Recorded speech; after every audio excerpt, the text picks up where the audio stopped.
Bababa sa 10 pasahero ang sugatan matapos araruhin ng isang pampasaherong bus ang ilang sasakyan sa Commonwealth Avenue sa Quezon City.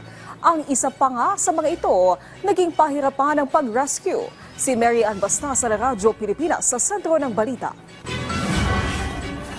Naging pahirapan sa mga rescuer ang pagsagip sa isang pasahero na naipit ang binti mula sa modern jeep matapos na araruhin ng isang pampasaherong bus sa Commonwealth Avenue sa Quezon City. Sa lakas ng impact ng pagkakabangga, halos mayupi ang bandang likuran ng modern jeep habang wasak naman ang harapan ng bus. Nawala ng preno yung sa likod ko, yung malaki bus.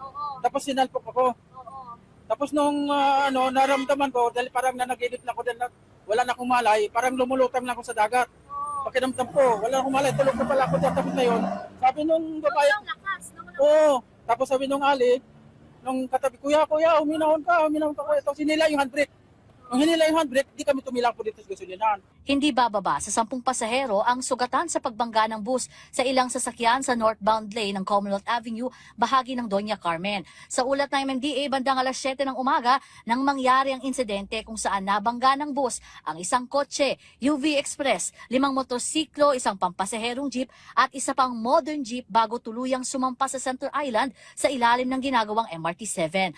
Ayon sa konduktor, pababa pa lamang ng Litex ay nagloko na ang preno ng bus kaya't hindi na napigilan ng driver ang pagsalpok sa mga sasakyang kasunod nito. Dahil naman sa insidente, nakaranas ng ilang oras na pagsikip sa trapiko ang kahabaan ng Commonwealth Ave northbound. Agad namang dinala sa pinakamalapit na ospital ang mga nasugatang pasahero. Mula rito sa Quezon City para sa Integrated State Media, Mary Ann Bastasa ng Radyo Pilipinas, Radyo Publiko.